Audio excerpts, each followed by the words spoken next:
Class 9 में chapter number 2 है तुम्हारा पॉलिनोमियल। क्लास 9 में चैप्टर नंबर 2 पॉलिनोमियल। स्टार्ट करते हैं चैप्टर 2 पॉलिनोमियल से। क्या होते हैं पॉलिनोमियल? सबसे पहले ये जानते हैं कि पॉलिनोमियल होते क्या है। किसको देखकर हम पॉलिनोमियल कहेंगे, किसको देखकर हम पॉलिनोमियल्स नहीं कहेंगे, वो कंडीशन पे डिपेंड करता है। देखो कुछ बातें क्या होती हैं, हम ये नहीं याद करेंगे, स्टेप याद करें कि इसकी पावर -1 हो, इसी रूट में हो, या फिर हम इस तरीके की बात नहीं करेंगे। हम एक क्राइटेरिया डिसाइड कर देंगे कि अगर ये चीज हमारी फॉलो हो रही होगी तो वो पॉलिनोमियल होगा, अगर ये चीज फॉलो नहीं हो रही होगी तो पॉलिनोमियल नहीं होगा। और उसमें कंडीशन क्या है कि कोई भी अगर पॉलिनोमियल होगा उसमें कांस्टेंट टर्म जरूर होगा। कोई भी अगर एक पॉलिनोमियल होगा उसमें कांस्टेंट टर्म जरूर होगा। कोई भी अगर पॉलिनोमियल होगा उसमें एक वेरिएबल होगा और वेरिएबल की पावर क्या होगी? होल नंबर होगी। ये ध्यान रखना बेटा, ये होल नंबर जो है वो डिपेंड नहीं करता कांस्टेंट नंबर पे, वो डिपेंड किस पे करता है? वेरिएबल। मतलब कि अगर वेरिएबल की पावर होल नंबर होगी तभी उसको हम बोलेंगे कि एक पॉलिनोमियल है। अगर कांस्टेंट की पावर कुछ भी आ जाए, कांस्टेंट हमारा होल नंबर आ जाए, कुछ भी आ जाए, उससे हमें कोई फर्क नहीं पड़ता है, क्योंकि कांस्टेंट वैल्यूज कौन सी वैल्यूज होती हैं?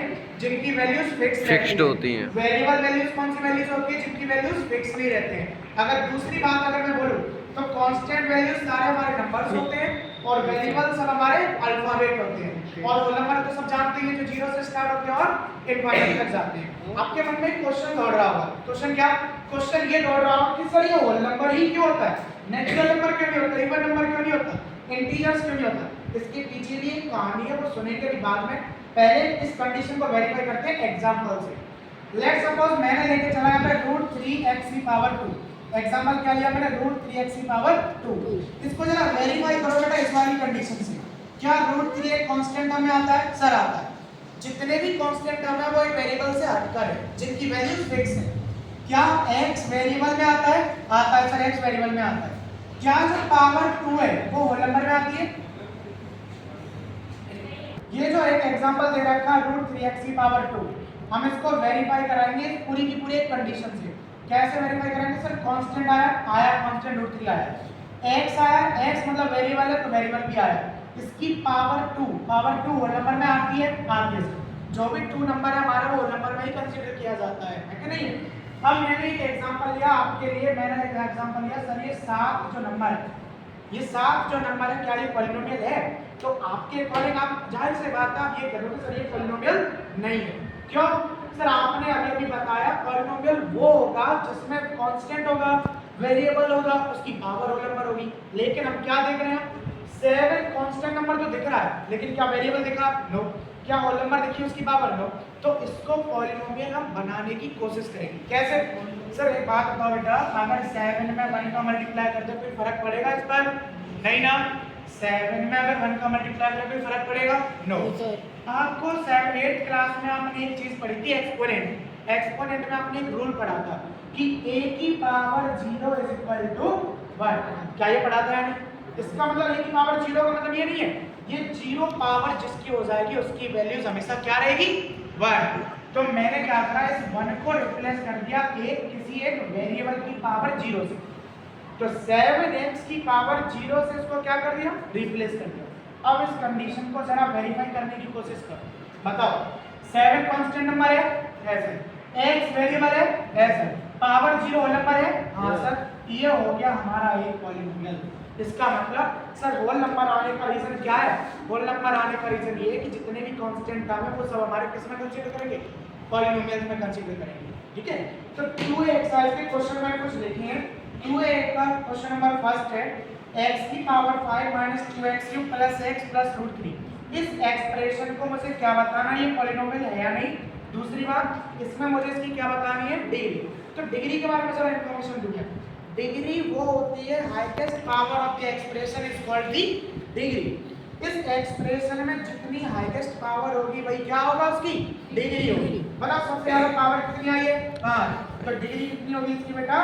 5। अब पॉलिनोमियल को बताने के लिए, कभी भी किसी भी पॉलिनोमियल को बताने के लिए जितने एक्सप्रेशन होंगे या जितने टर्म्स लिखे होंगे, कितने टर्म लिखे इसमें बताओ? 4। 1 2 3 4 4 टर्म लिखे। 4 के 4 टर्म इसमें हमारे पॉलिनोमियल होना जरूरी है। 4 के 4 टर्म पॉलिनोमियल होना जरूरी है। अगर 4 में से कोई एक भी अगर पॉलिनोमियल नहीं हुआ तो पूरा का पूरा एक्सप्रेशन पॉलिनोमियल नहीं होगा। बताओ x की पावर 5 पॉलिनोमियल है कि नहीं है? है सर, इसके आगे 1 मान लेते हैं। -2x की पावर 3 पॉलिनोमियल है कि नहीं है? सर -2x है, पावर 3 है सर, पॉलिनोमियल है। प्लस x क्या पॉलिनोमियल है सर? कुछ नहीं होता तो क्या होता है? 1। तो इसके आगे 1, इसके आगे 1, ठीक है? तो क्या पॉलिनोमियल हो गया? हो गया। बताओ बेटा √3 पॉलिनोमियल है कि नहीं है? है सर। क्यों है सर? √3 तो अब ये मत सोचना सर √3 तो होल नंबर नहीं है तो ये पॉलिनोमियल नहीं होगा, नहीं। मैंने पावर किसकी बोली है? वेरिएबल की पावर बोली है। तो क्या करेंगे? √3 में 1 का मल्टीप्लाई करेंगे, क्या भी फर्क पड़ेगा? तो सर √3 का √3 लिख दो, इसे x की पावर 0 लिख दो, क्या कोई फर्क पड़ेगा? तो सर अब भी कोई फर्क नहीं पड़ा। लेकिन अब ये किस में कंसीडर हो गया? पॉलिनोमियल में कंसीडर हो गया। तो ये भी हमारा क्या हो गया है? पॉलिनोमियल। अब आपको एक बात और करो बेटा, 5 पावर आई है, 3 पावर आई है, 1 पावर आई है, इसके आगे वाली पावर 0, सीधा लिखता है x की पावर 0 पॉलिनोमियल। समझ रहे हैं? आपको ये सब ड्रामा करने की जरूरत भी नहीं है। पावर को डिसेंडिंग ऑर्डर में लिखते हैं, बड़े से छोटे वाली पावर है। 5 3 1 तो आगे कौन आएगा? 0। एक बार 0 ही आता है, ऐसा तो नहीं -1 आ जाएगी। अब दूसरा वाला क्वेश्चन देखो, दूसरा वाला क्वेश्चन है y की पावर 5 और √3y, क्या ये पॉलिनोमियल है? Yes sir. तीसरा वाला देखो, t² पॉलिनोमियल है, माइनस का 2/5 t पॉलिनोमियल है। दिमाग में ये मत सोचना सर 2/5 आ गया, होल नंबर तो है ही नहीं, ये मत सोचना। होल नंबर किसके लिए देखते हैं हम? वेरिएबल की पावर के लिए देखते हैं। तो वेरिएबल कौन है? t, और t की पावर 1, तो ये क्या हो गया? एक पॉलिनोमियल। प्लस √5, अभी बताया मैंने √3 √5 के जैसा ही है, तो ये भी एक क्या हो गया? पॉलिनोमियल। तीसरा क्वेश्चन क्या हमारा? तीसरा हो गया, फोर्थ वाला क्वेश्चन है x की पावर 100, x की पावर 100 माइनस 1, बताओ पॉलिनोमियल है कि नहीं? No sir. और नहीं भाई, 100 पावर हमारी किस में कंसीडर करी जाएगी? होल नंबर में। इसके आगे कुछ नहीं होता, जिसका कोई नहीं होता उसका 1 -1, 1 के आगे क्या लगा दो? 0।